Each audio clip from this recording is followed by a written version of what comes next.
You wake up and everything seems fine. You have a job, people around you, family, friends. You're functioning, achieving things, paying bills, posting updates. From the outside, your life looks full, but inside, it's quiet, not peaceful, just empty. There's this strange feeling you can't quite explain. Not sadness, not depression, just a kind of hollowness. You're smiling at work, laughing at dinner, replying to texts, but in between it all, you feel like something's missing. You scroll your phone, hoping something will click. You go out, talk, stay busy, but deep down there's this whisper. Is this it?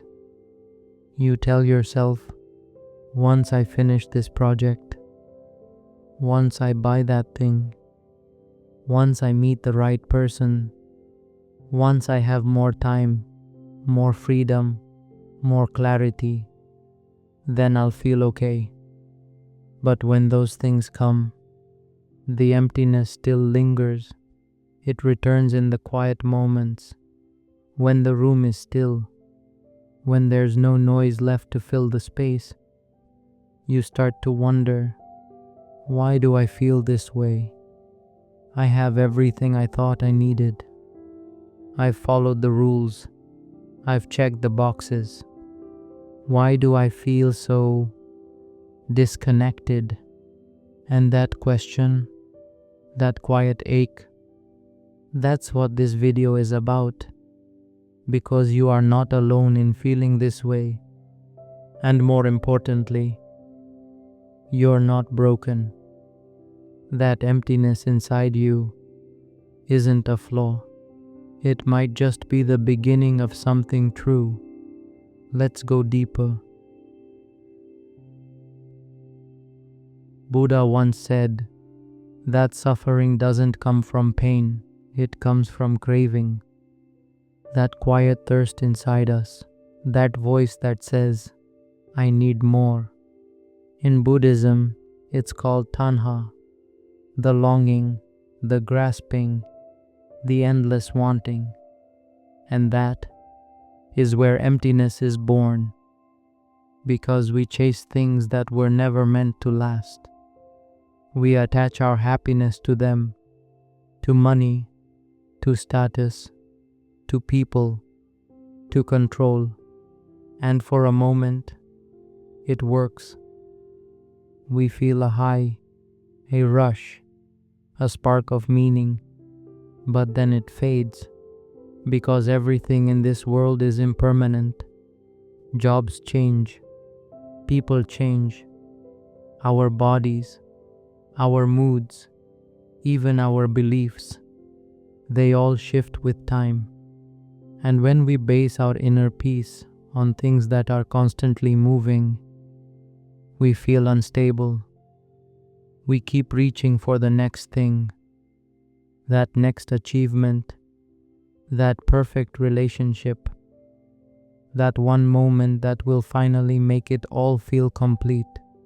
But it never does, because that hunger isn't physical, it's spiritual. It comes from being disconnected from the present, from ourselves, from that quiet awareness that watches, but never chases. The Buddha didn't say that emptiness is a problem.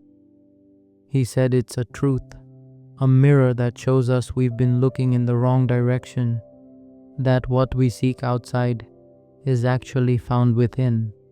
You need to return to presence, to stillness, to the part of you that doesn't crave, because it already is. That's why the Buddha taught not just about suffering, but about freedom, not through getting more, but through letting go. So what do we do with this emptiness? Most people run from it. They try to fill it with noise, work, validation, distractions. But the truth is, you don't need to escape the emptiness. You need to meet it. Start here. Don't be afraid of the silence. Don't rush to cover it up. Instead, sit with it. Close your eyes, breathe slowly. Feel the ache, not as a problem to fix, but as a space to soften into. Let the emptiness be a room, and instead of filling it with furniture, light a candle inside it. That's where healing begins. Each day, take just 5 minutes to return to presence. Sit somewhere quiet. Breathe gently, in through your nose, out through your mouth. Place your hand on your chest. Ask, what am I really feeling right now? Not what you think, not what you should feel. Just what's real. You don't need to label it.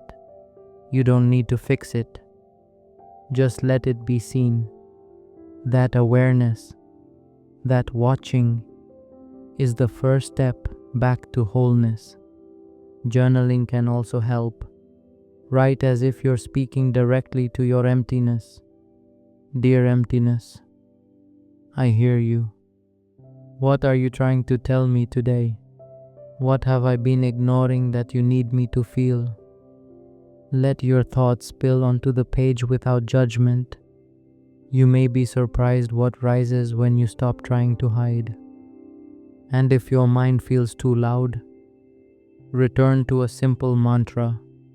Repeat slowly, I do not need to be more, I need to be here. Emptiness is not the enemy, it's the beginning. Emptiness is space, and space can be filled with peace. These small rituals don't solve the feeling overnight, but they rebuild your connection, not to the world, but to the part of you that's always been there. The one who watches, the one who breathes, the one who is whole, even when they feel hollow. The truth is, you're not broken. This emptiness you feel, it's not a mistake.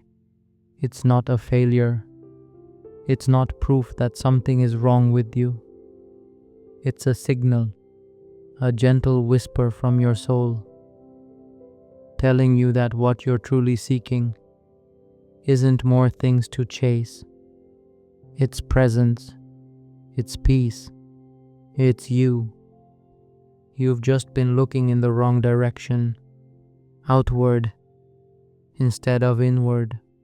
But the beautiful thing is, you can begin again at any moment, not by adding more, but by letting go, by sitting still, by listening, because that quiet space inside of you, that space you've been running from, that is where your truth lives. It's not emptiness. It's openness. It's possibility. It's home. If this message spoke to you, subscribe for more deep, healing conversations like this one. And if you feel called, leave a comment below. What is the one thing you've been chasing that never seems to satisfy you? Let's hold space together. Let's grow together. And let's remember, you don't have to become more. You just have to return to the part of you that always was.